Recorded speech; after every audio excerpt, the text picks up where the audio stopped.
America. Okay. One more time. America, land of liberty. Proudly they serve.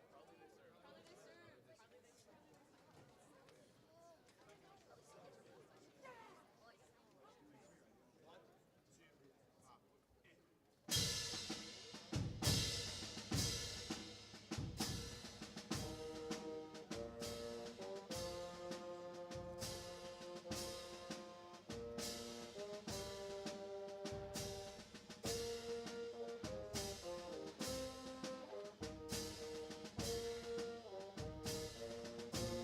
Here in high school.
All right. America, the land of the liberty. Or east now. Ready. Fast, fast. Let's go.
Seniors, if you could find your way to a seat, we would appreciate it. There are plenty of seats down here in front.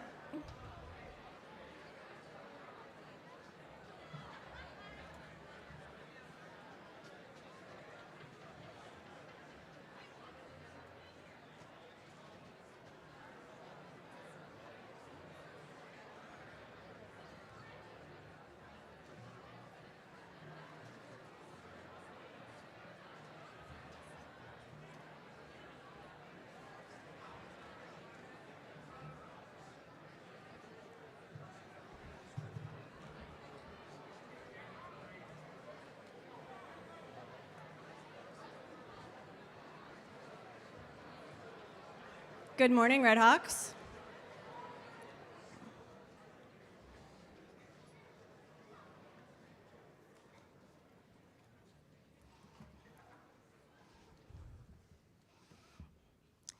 Good morning. Thank you for joining us today for our Veterans Day celebration.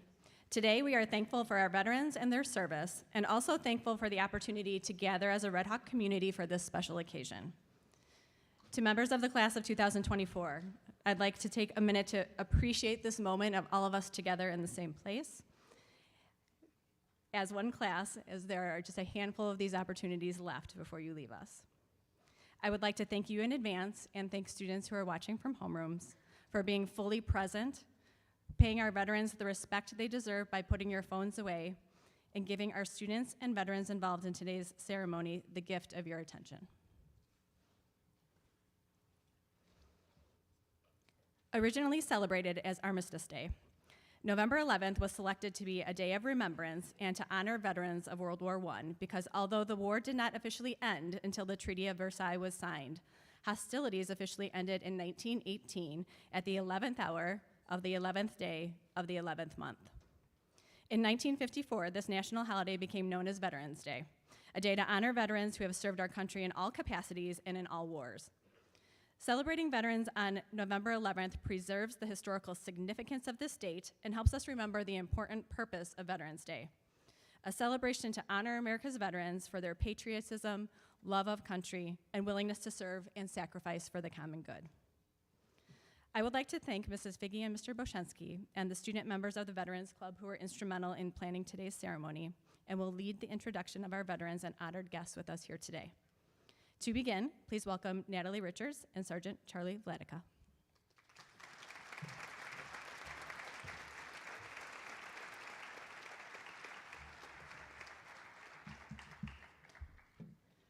Welcome to the 2023 Veterans Day Assembly.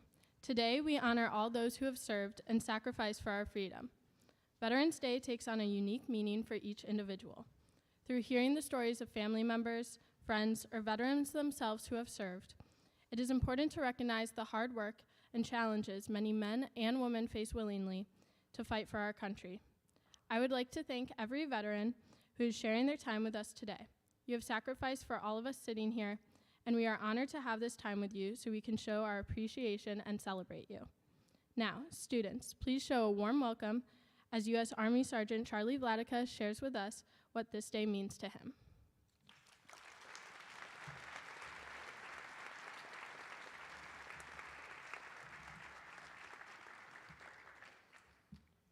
I'm back. Seriously, it's an honor to be here. And I can speak for all of our veterans here and all the veterans in the world that we appreciate your support wholeheartedly. And I'd like to start off by thanking Principal Thornton. Thank you for having us here. Thank you.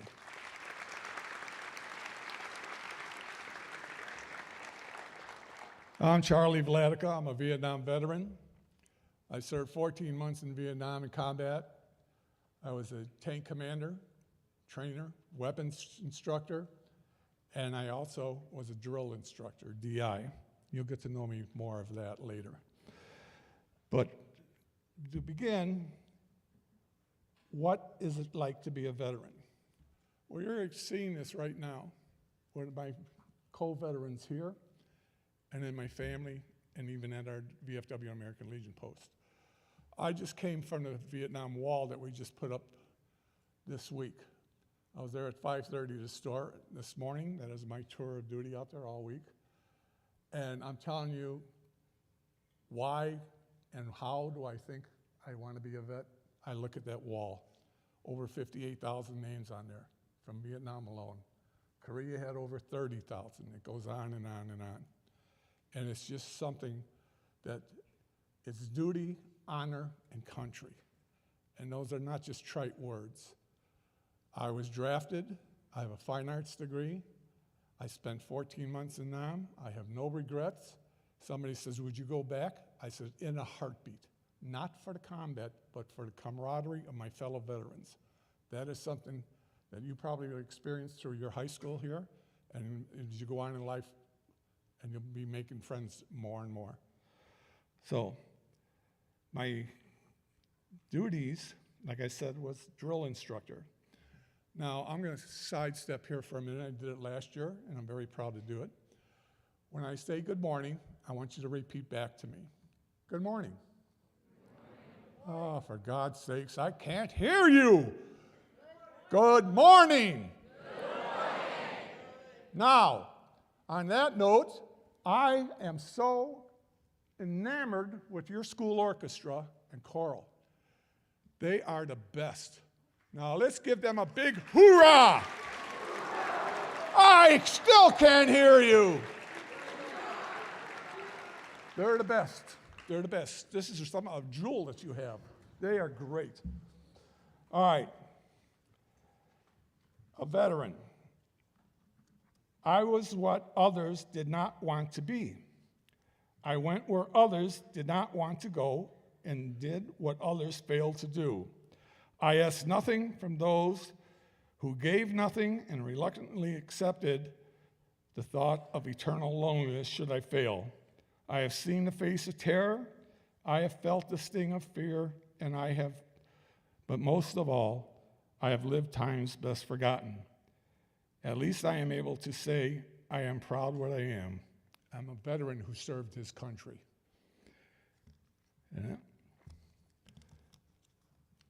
Veterans are people who at one point in their lives write a blank check payable to the United States of America for an amount up to and including their lives. And you'll see that if you go out there Saturday and see that Vietnam Wall and all the conflicts, all the soldiers, men and women, both who have passed for it.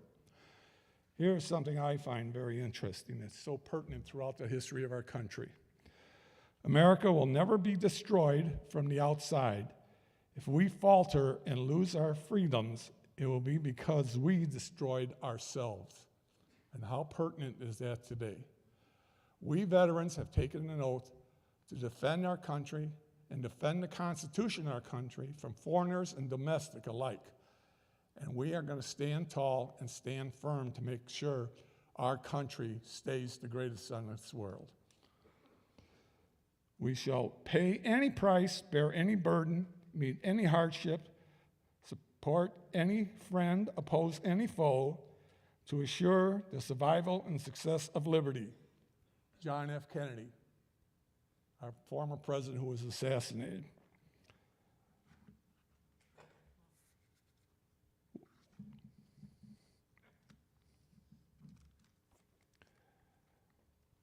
A special woman on Veterans Day. How important it is for us to recognize and celebrate our heroes and sheroes. Maya Angelou. There were and still are a lot of women serving in the military. Let's give a big hoorah for the women's services. Oh, come on. 1, 2, 3.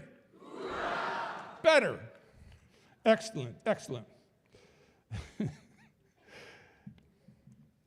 So, bottom line is what I'm saying, what it is like to be a veteran. First of all, pride, honor, and you're always looking out and making sure you're helping each other. Believe it or not, there was 1.9 million of us that had boots on the ground in Vietnam, as they call boots on the ground in combat. There's only 600,000 of us left. We're all slowly and fastly, just quickly passing away faster than the World War II vets and Korean vets. And that is because of what we encountered. I myself have been exposed and suffering from Agent Orange, cancer, and a lot of other things. Today's veterans, like two of my sons, my one son in particular, Craig, graduated from here in 2006. He's on 2 tours in Afghanistan and 1 in Korea, and he's still in the Army. He's been in it for 15 years, and he's going to go till he can retire. And that he suffers from what they call burn pits, the gas and all that type of stuff.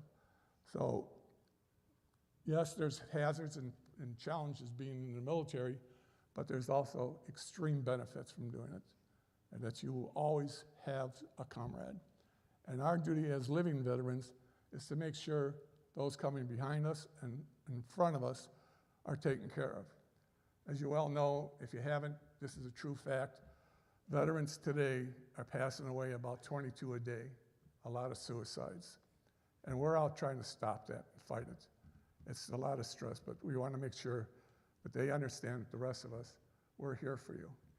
And so that's why I want to just make that clear. Now, I want to just also bring this home, is that's a simple thing. It is the soldier, not the reporter, who has given us the freedom of the press. It is the soldier, not the poet, who has given us freedom of speech. It is the soldier, not the politicians, that ensures our right to life, liberty, and pursuit of happiness. It is the soldier who salutes the flag, who serves beneath the flag, and whose coffin is draped by the flag. That's how strong we are, and that's how committed we are to our country. And we will always be committed to that, even as veterans. And that, you've heard the term, don't mess with us. That's about what it's going on. Now, a friend's son visited Abraham Lincoln National Cemetery. He took some pictures. This is out here in Elwood, if you've ever been out there. There's close to 50,000 veterans interned out there. He asked his father, an Army veteran, to write something about them, reflecting what's going on today. He wrote the following: I don't see any color here. The headstones look the same. No black, no brown, no white skin tone. There's no one here to blame. These soldiers fought and died for you. Their color you can't see. Your rights are still protected. Here's the place to take a knee. And that's how we carry on always. We will never forget, lest we never forget. So bottom line is, to be a veteran, I'm proud. I am very proud. And I was an artist in school. Yeah, I protested against the war in college, but not against the soldier. I was accosted when I got home in San Francisco. I was spit upon, called a baby killer and everything. And I had to explain to them, you weren't there. You didn't know what it was like. You don't know what we're doing. And that's so. But we all pursue and we all get through it. And I'm telling you right now, I want to thank you again for having us veterans here. And I want you all to give yourselves a big hoorah. 1, 2, 3. Hoorah! And now, I want you to also do something that we veterans, especially today, really welcome. And that is for you to give these veterans and everyone a big shout out, welcome home. 1, 2, 3. Welcome home. Thank you.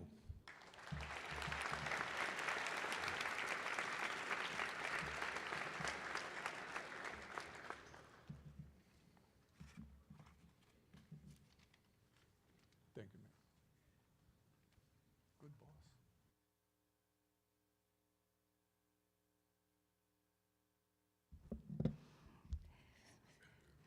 If I can please ask you to rise and join us and thank. The Naperville Central Advanced Choir is going to lead us in the national anthem, followed by the Pledge of Allegiance. So please remain standing after the anthem.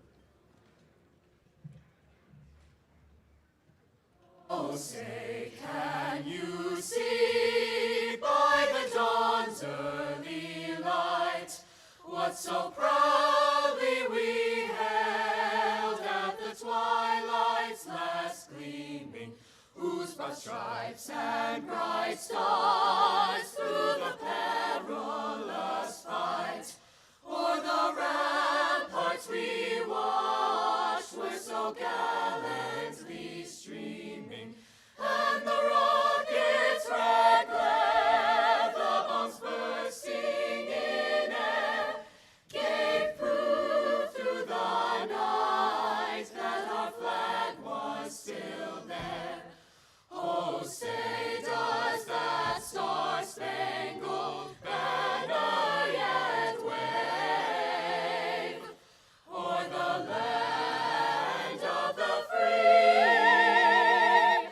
and the home of the brave?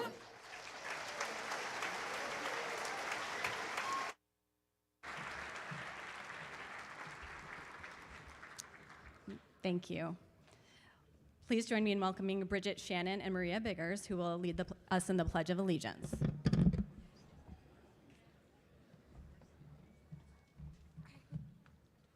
I pledge allegiance to the flag of the United States of America and to the republic for which it stands, one nation, under God, indivisible, with liberty and justice for all.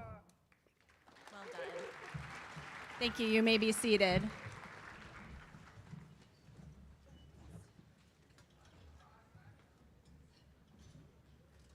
We would now like to individually recognize every veteran here with us today.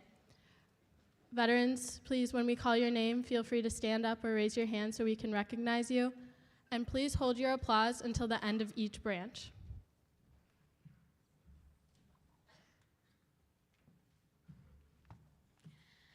Serving in the United States Army today, we have Specialist Brendan Adster, Specialist Robert Bullock, Captain Douglas Dahmer, Sergeant Bob DeCoste, Sergeant Dennis Lukowski, Sergeant Devon Moss, Specialist Holden Moss, and Sergeant Charlie Vladica.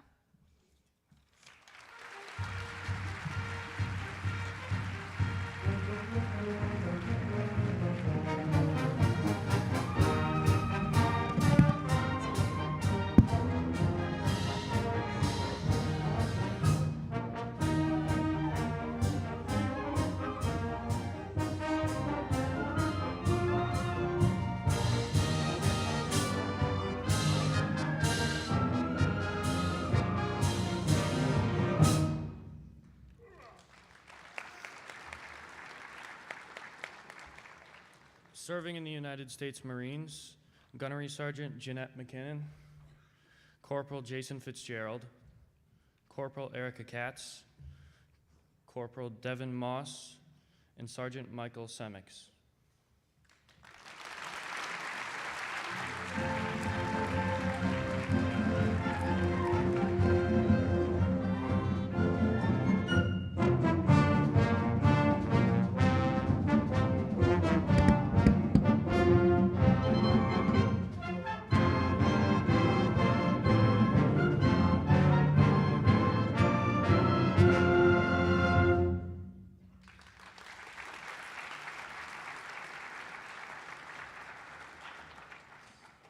Serving in the United States Air Force, Sergeant Jim Collins and Captain Jeff Yankee.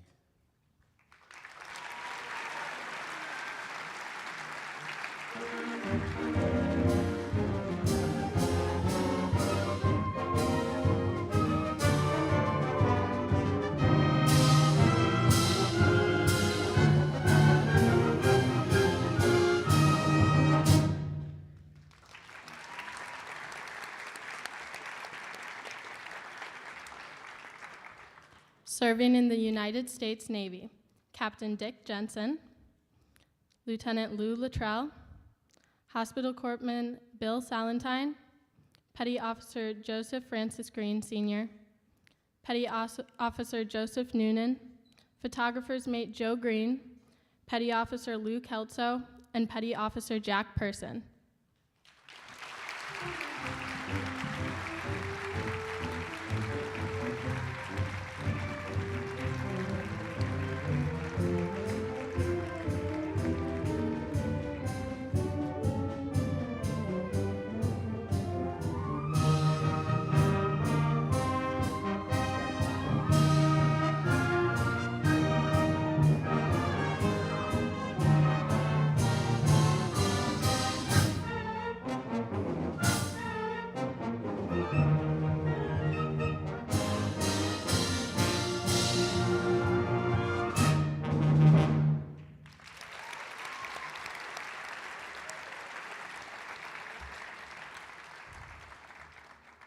At this time, students, please put your hands together and make some noise as we welcome our keynote speaker, 1992 Naperville Central graduate and U.S. Army veteran, Dr. Sudeep Bose.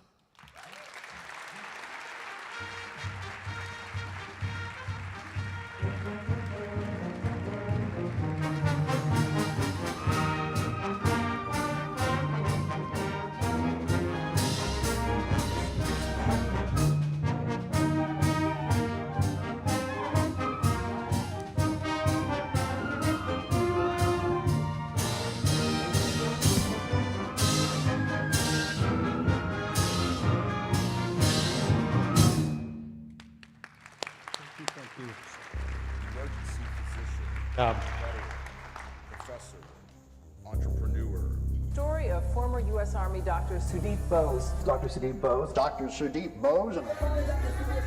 Read about Dr. Sudeep Bose's story in today's edition of the Daily Herald. This guy treated Saddam Hussein. Courage isn't the absence of fear. It's just realizing there's something greater than that, going forward and doing your job. Sudeep, remember that job at Little Italian Pizza? Sudeep was born in Ann Arbor, Michigan, and grew up in the suburbs of Chicago. Growing up, Sudeep camped with the Cub Scouts and ran track for Naperville Central High. He graduated from Northwestern University's Feinberg School of Medicine. After graduating, he joined the U.S. Army. Dr. Bose's parents, Subhas and Aloka Bose, have always supported his ambitions. His mother knew early on her son had something special to offer. My father passed away, and there was a PBS show about heart surgery, open heart surgery. And I sat down to see it. Sudeep sat with me. He saw the whole thing, then got up and said, I want to be a doctor. During battle in the streets of Fallujah, Chris Kyle, known as the American Sniper, protected Dr. Bose's back as he rushed to injured soldiers to save lives. Up in a building, on a rooftop, our snipers had our backs. Chris Kyle, amongst history's greatest snipers, Chris Kyle had our backs. After receiving the Bronze Star for serving one of the longest continuous combat tours by a military physician since World War II, Dr. Bose felt his skills learned in combat could best be served in the busiest emergency rooms in the country. Serving side by side with courageous soldiers, Dr. Bose felt inspired to create the battlecontinues.org to provide medical support for veterans in need by helping them gain access to better health care and health education. You're saying you're capable of being equipped and ready to deal with a mass casualty event that most closely mirrors war. Dr. Sudeep Bose, you might remember him, he's a favorite guest on this show. He was among those treating Saddam Hussein after we captured him, won a Bronze Star. Think about that, serving one of the longest combat duty tours for a physician in history. So this man knows of what he speaks. As a physician on the front lines of America's healthcare system, Dr. Bose has firsthand experience with the current, changing, and urgent medical needs of Americans.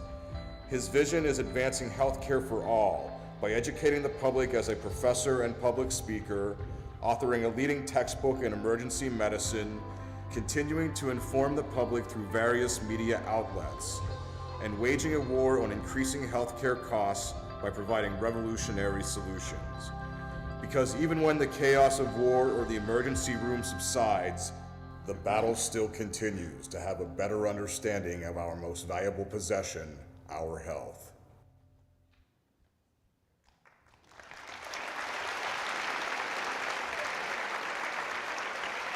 Thank you. Naperville Central Redhawks. Woo! It's great to be back. Thank you, class of 2024, for being such wonderful hosts. You guys must be feeling pretty good right now. Less than 1 year to go till graduation. Let's hear it for our veterans who are honoring today. Thank you for your service. Thank you. And a thank you to Principal Thornton and our teachers who make the magic happen at Naperville Central. Thank you. Thank you. And I see there's a couple cameras here. We're streaming to the underclassmen right there. So hello, class of 2025, 2026, and 2027. You might be sitting in Miss Fiji's honors English class right now, or Mr. Nussbaum, who's still here from when I was at Central. So Mr. Nussbaum, if you're out there, hello. You might be in his AP Math and Statistics class right now. And it's great to be back. I see myself sitting amongst you. You know, I was the skinny little Indian kid in the back of homeroom. And, you know, when I was in your shoes, I never thought I'd be in military uniform. I wore a few uniforms before then. I wore the Cub Scout uniform at Maplebrook Elementary School. And here I am holding my gym uniform at Lincoln Junior High. And when I started at Lincoln in 6th grade, I weighed 49 pounds. I was tiny. I also wore a wrestling uniform, which fell off me. And I was the undefeated state champ because there was nobody to wrestle in my weight category. It took no grit at all.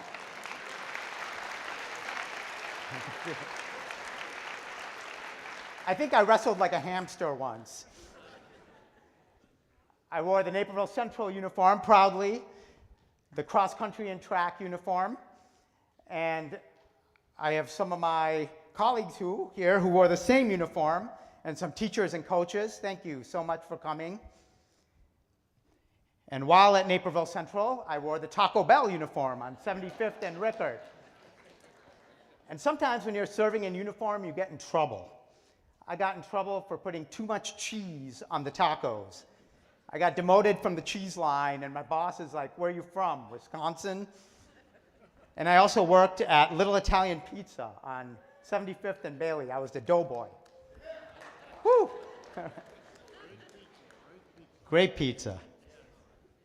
Then undergraduate, medical school, and now medical scrubs are my uniform. This is what my parents wore when they first came to this nation from Calcutta, India. And all along growing up, I heard these amazing stories of how well my parents were treated when they came here. And it motivated me to pay it forward and join the United States Army. So I signed on the dotted line and I put on the military uniform. And you too will have a reason to put on a uniform to serve. It may not be a military uniform, but whatever uniform it is, doctor, lawyer, businessman, community servant, you will serve. Everybody serves. Basic training, Camp Bullis, Texas. In this situation, I have to rappel down a 7-story wooden tower, straight down. I didn't learn this at Naperville Central. Think of that, 7 stories. That's like more than 2 Naperville Centrals stacked on top of each other. Across from me is my drill sergeant. His last name is Lynch. Lynch gives me 2 simple instructions. Number 1, don't look down.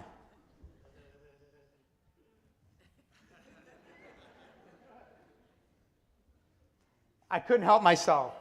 I did the thing he told me not to do, but I'm not going to goof up his second instruction. His second instruction was, do not let go of the rope. Are you kidding me? I'm not going to let go of the rope. You think I'm going to let go of the rope? I'm standing like an Olympic platform diver on my tiptoes, about to plunge to my death. But there's nothing Olympian about this. I'm trembling. I'm shaking. Lynch tells me to jump. I'm frozen. I can't do it. He says, go. Ain't happening. Lynch lets go of the slack. And suddenly, I'm falling. And as I fall, I let go of the rope. Luckily, I'm saved by the belay. That's the guy underneath. He's got my harness, and I'm suspended midair, upside down, feet to the sky, head to the ground, and I'm swinging like a pendulum. Lynch comes over the wall. He watches me swing and says, Bose, you're a dumbass. Yeah, pretty much. And worse yet, I had to do it over and over again until I got it right. But the next time I failed was not from looking down, and it wasn't from letting go of the rope. Those prior failures helped me get it right so that I could nail this in basic training and not goof it up off the back of a helicopter in combat where it'd be deadly. You have to prepare in peacetime. This is what my teachers at Naperville Central taught me. You have to sweat in peace so you don't bleed in war. And it's not easy to do well in school. But what I learned is that failure is the price to entry. It's the barrier to entry in this competitive world. It's just another way to learn how to not do something. So if you get in trouble, that doesn't mean you're a troublemaker. It just means you have to work harder to act right. If you get a bad grade, that doesn't mean you're stupid. It means you have to spend more time studying. And nobody's born a perfect musician or a varsity athlete. You got to work hard at these things. And excuses, they may make today easier, but they make tomorrow a lot more difficult. Whereas discipline, although it makes today a little easier or a little harder, it'll make tomorrow a lot easier. Discipline. And if you find yourself swinging upside down like a bug on a twig, get back up. Get back up. Just because you have a crack doesn't mean you're broken. It means you were put to the test and you didn't fall apart. So what I do is I take these failures, these battle scars, these stressful experiences, and I put it in the bank of experience. And then later, you can withdraw that. You can withdraw from that experience to stay strong. And when you find yourself in your uniform about to serve, you may be the underdog. Nobody may believe in you. I mean, the 49-pound kid who went to the Army, nobody may believe in you. But never stop believing in yourself.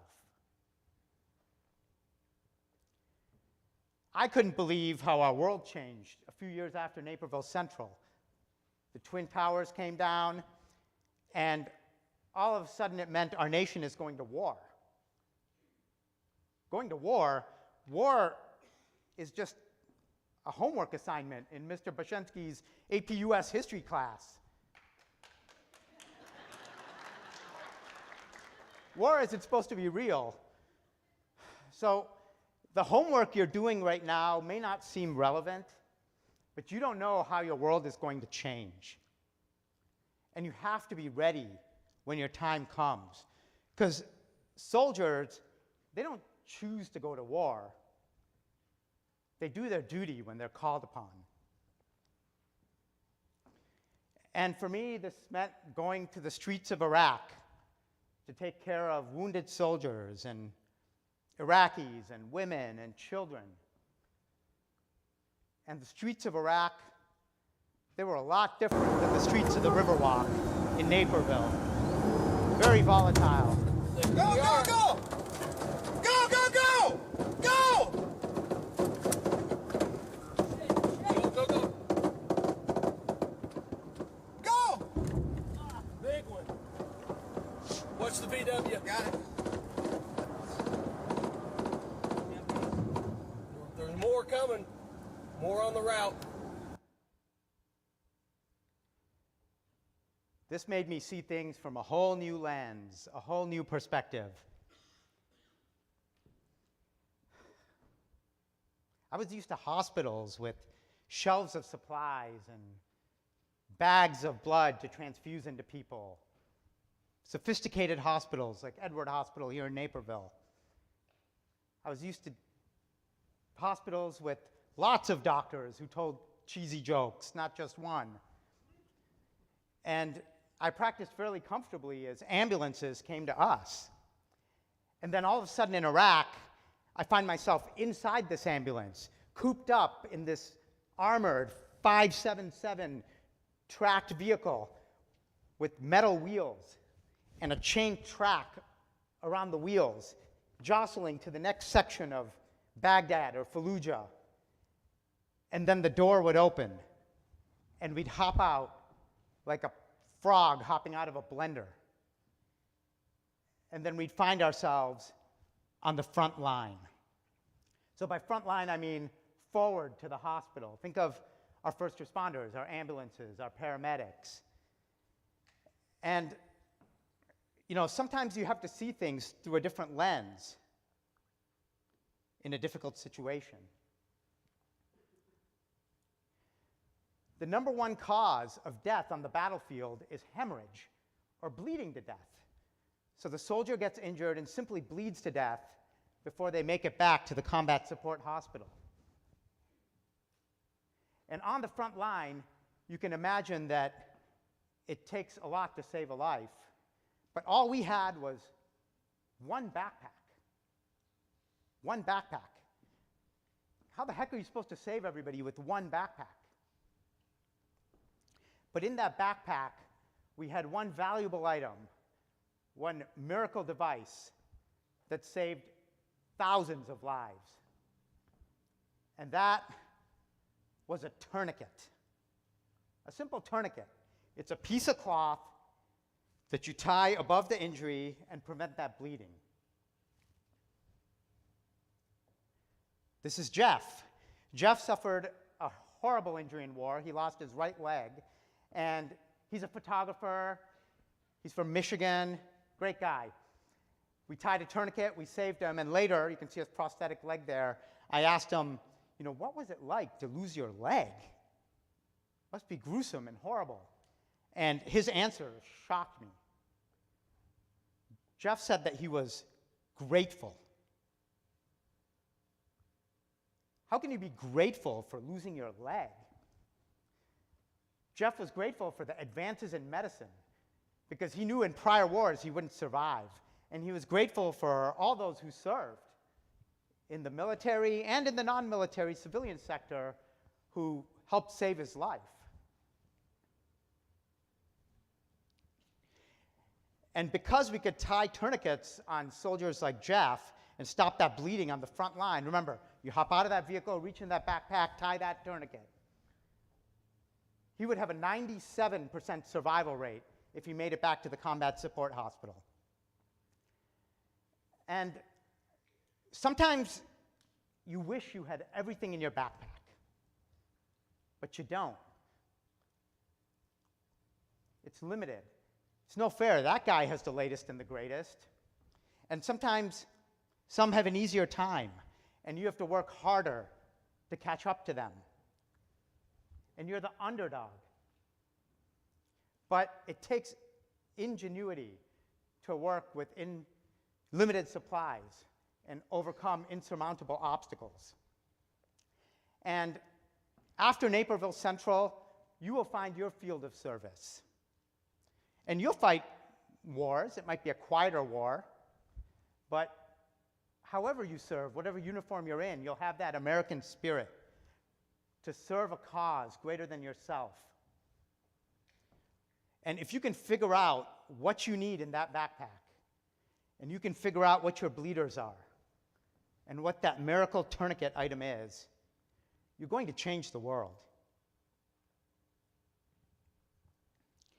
And now, soldiers like Jeff, not Jeff, but soldiers like Jeff come back. And they survive amputations, they survive gunfire, they survive grenades, only to come back and take their own lives. The suicide rate in veterans is 1.5 times the civilian suicide rate, over 20 a day.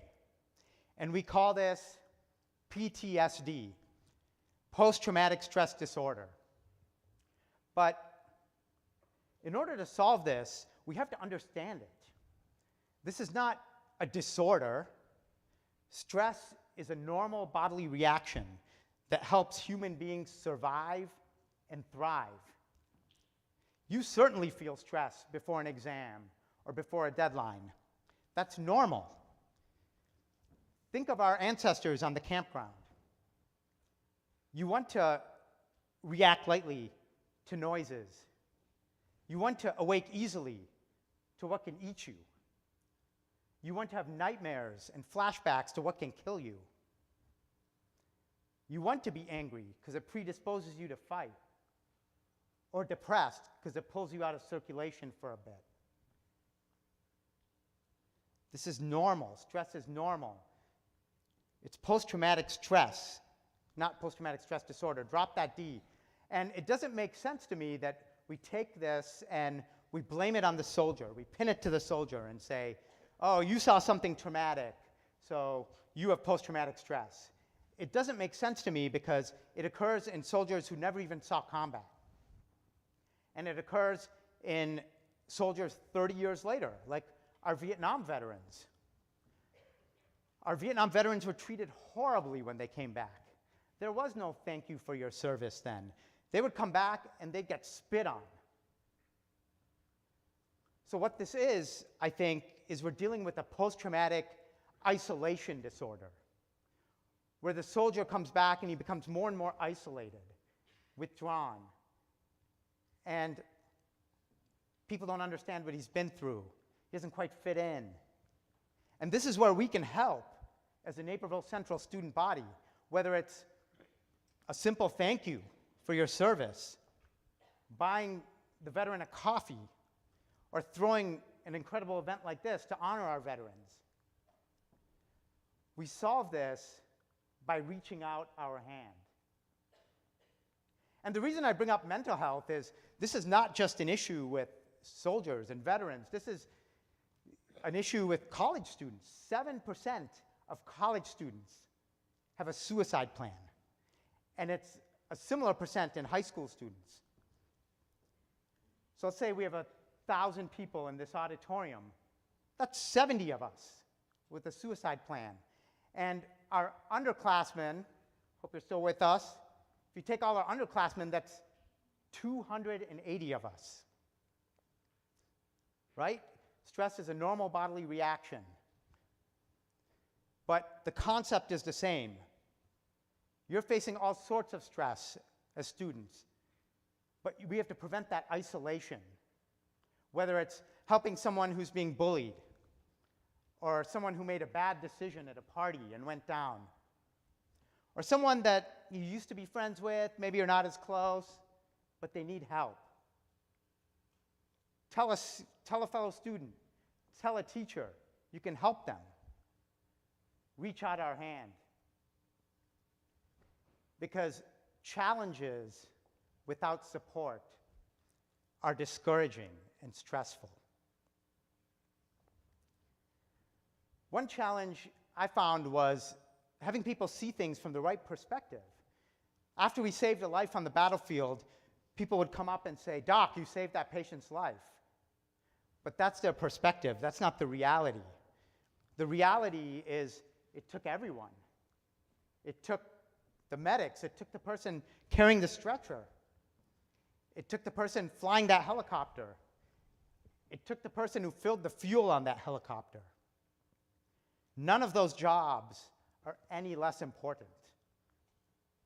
I mean, heck, in the hospital, the custodian probably saves more lives than anyone by preventing infection. So you may be of the perspective that, oh, I can't serve, I'm not going in the military, I'm not going into medicine. That's not the reality. Everybody serves, whatever uniform you put on.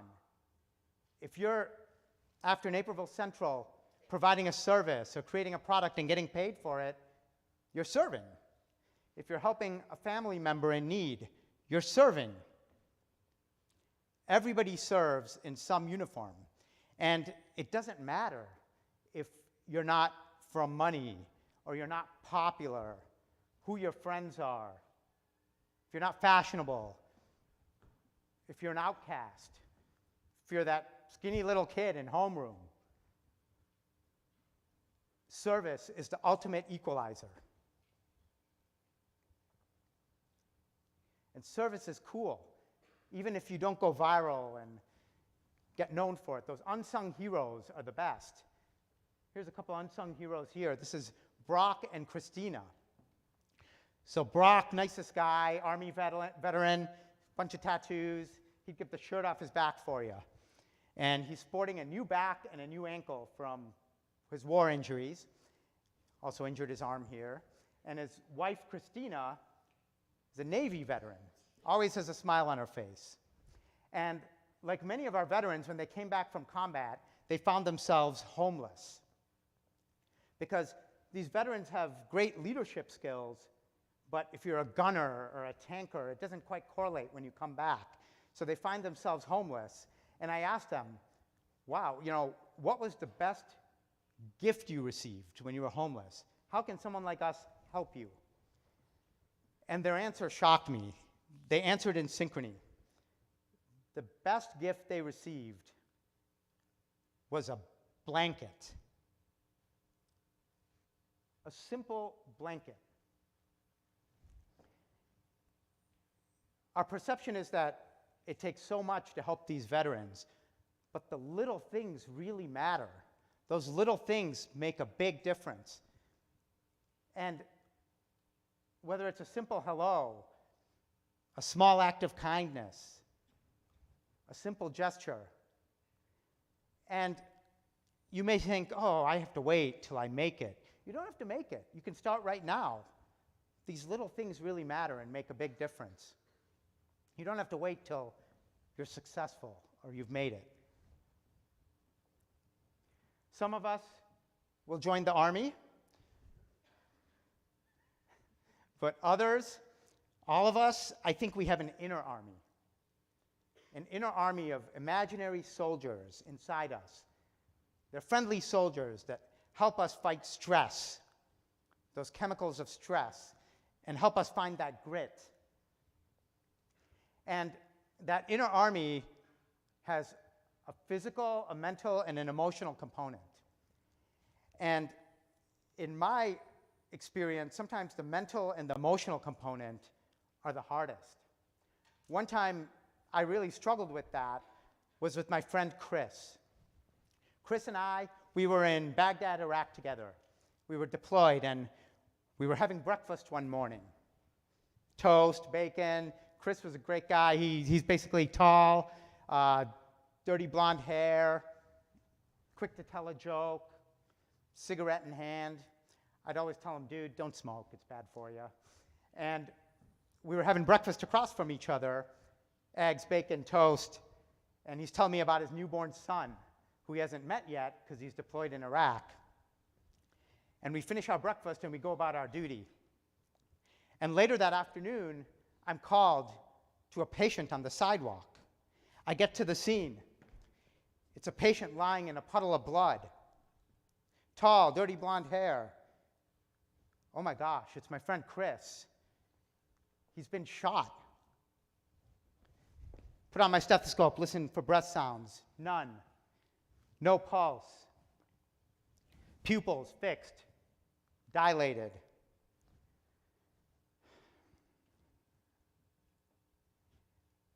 I had the very difficult job of pronouncing my friend Chris dead.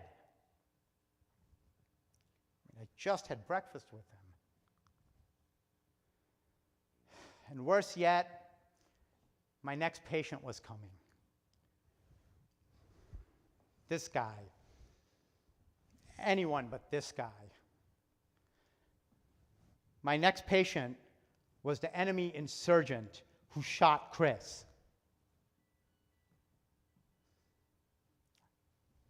I go to listen to his lungs. He's kicking at me. He's spitting at me. He's screaming at me. He doesn't want my care. And I don't want to give him any care. He just shot Chris.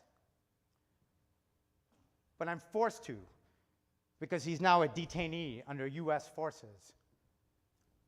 And I have to provide him medical care. Channel that inner army, those imaginary soldiers, to find that strength and to compartmentalize. Take your stress, your feelings, your emotions, put it over here in a compartment. You can come back to that later. And your duty, what you need to get done, over here. Feelings and emotions over here in a compartment, and the job you need to do over here. So you can focus at the task on hand. And you too, this will be a valuable skill, because as you face stress, never let your past infect your future. Never let your great weakness destroy your greatness. Get better, not bitter. As we gather here and approach the 11th hour of the 11th day of the 11th month, we remember that this is the day that World War I ended. So we celebrate Veterans Day. All those who put on uniform, and served our nation. I loved your quote about the blank check that you all wrote to the United States of America up to and including the cost of your life. But we got to get with it. It's not checks these days, it's Cash App. All right? Venmo. All right? Thank you for your service. And this is different than Memorial Day, the last Monday in May. Memorial Day is where we celebrate those who put on the uniform and never had a chance to take it off, like Chris. I think of him when I serve. I think of him when I see the flag. And I think that Chris was like us. You know, I'm an American free in Naperville today because of Chris, who sat in his own high school auditorium once, and he bled and died, so I didn't have to. And as long as there is breath in my body, I will serve to honor Chris and those like Chris who made the ultimate sacrifice. And you too, deep in your heart, you're going to find something that drives you to serve a greater purpose. You have to live for that. I look back at the soldier's grit, that strength. Where did that grit come from? I think of this soldier. He's injured. He's being carried off the battlefield, and he's still firing. So how can we learn from this? How can we get that grit? Well, the one thing we had is our creed. You never leave a fallen comrade. We should walk around like soldiers at Naperville Central. You never leave a fallen comrade. We look out for each other. We had what we called in the Army brotherhood. And by brotherhood, we mean brotherhood, sisterhood, humanhood. Got to look out for each other. Remember, reach out that hand. And also, to build that grit, we pushed ourselves physically, mentally, emotionally. We did things that stressed us. Remember, you got to sweat in peacetime so you don't bleed in war. This is where the Naperville Central teachers helped, and your experiences will help. You have to do things that are uncomfortable, painful. Put them in the bank. You have to do things that feel like crap. And that's how you make this from post-traumatic stress to post-traumatic grit. Speaking of crap, when we first got into country, we had no toilets, right? We invaded the country. We had no showers. I went 26 days without taking a shower in 120-degree weather. But don't worry, I took a shower this morning, so we're good. And we had no toilets. We had these makeshift porta potties, those wooden structures you see in the back. And all the feces, the human excrement, would land in a bucket. And every morning, you know what I'm going with on this, it was someone's turn for feces burning duty. It didn't matter if you were the private, the captain, the medic. When it was your turn, it was burn, baby, burn. And here's another thing I never learned at Naperville Central. And I don't want to ruin your breakfast, but let me show you how we did this. There's some kerosene there. You pour that on the feces, and then you know what that shovel is for? That's to stir it around so it burns evenly. So the proper way to do this is stirred but not shaken. And what struck me about this is that everybody stirred the feces, even the company commander. Everybody has to serve. And sometimes service stinks. I mean, it stinks worse than getting in trouble and ending up in Principal Thornton's office. It's bad. Service stinks sometimes. But I always think back to this. I'm like, whenever I'm in a stressful situation, I think, this cannot be as bad as being in scorching hot Iraq, stirring through a bucket of human excrement while people are firing at us. So take those stressful experiences, what you're going to have, what you've been through, put them in the bank, withdraw them later. It's going to help you.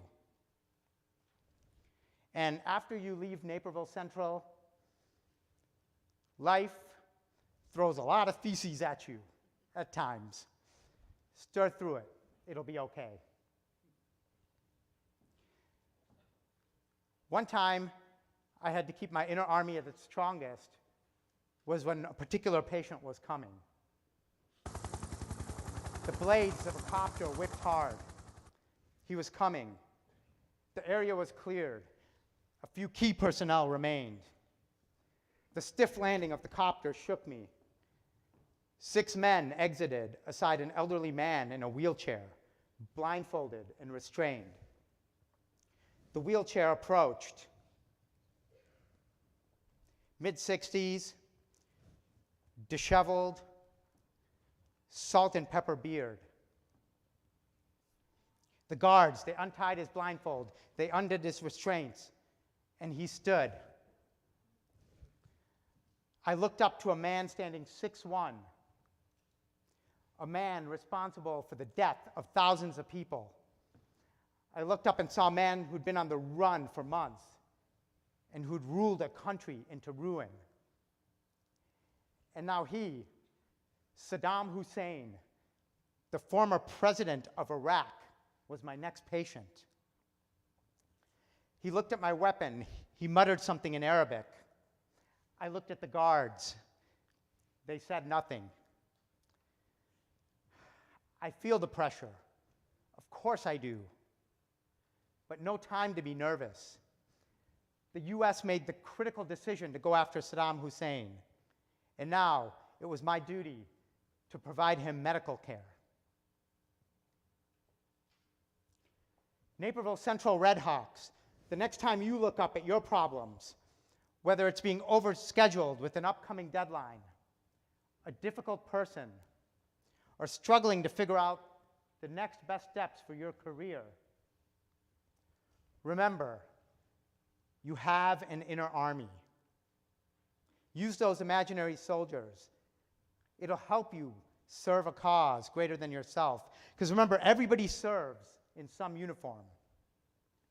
Remember to sweat it out in peace so you don't bleed in war while maintaining that frontline perspective. Fill those backpacks, tie those tourniquets, stop those bleeders. Be grateful, remembering the little things matter. And compartmentalize. Stress here and what you need to do well in school here. And stir through what life throws at you. And Naperville Central Redhawks, as you venture out to your forms of service, whatever that may be, remember, courage is not the absence of fear. It's knowing that there is something greater. Remember brotherhood, sisterhood, humanhood. It's the bond that holds us together. You can't fight with an army of one. Reach out your hand. Humanhood is the bond of strength, the unbreakable bond of grit, the unbreakable bond that together we walk these halls of Naperville Central High School. Thank you. Thank you. Thank you for your service, veterans. Thank you. Thank you. Thank you. Thank you. Thank you. Thank you.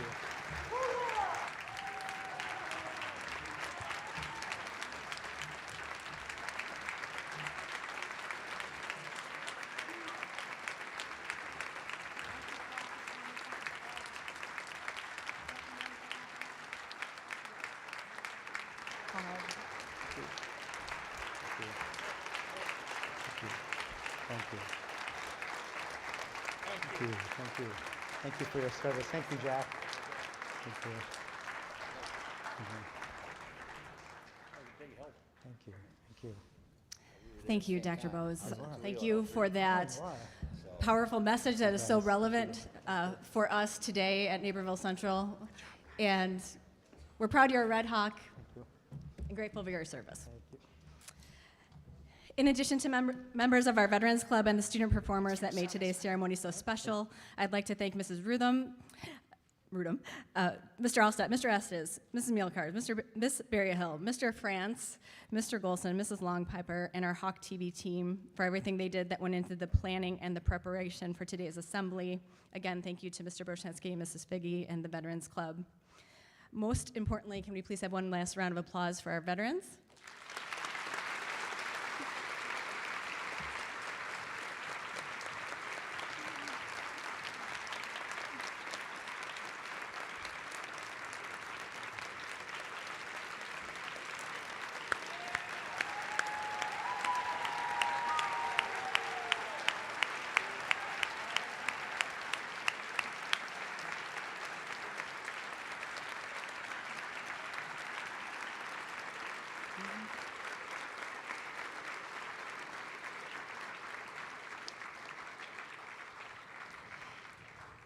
And I'd like to say thank you to the Naperville Central musicians in band and in choir who are going to conclude the ceremony for us today by playing America the Beautiful.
Thank you, Red Hawks, for your respect during today's assembly. We're moving to third period. Have a great day.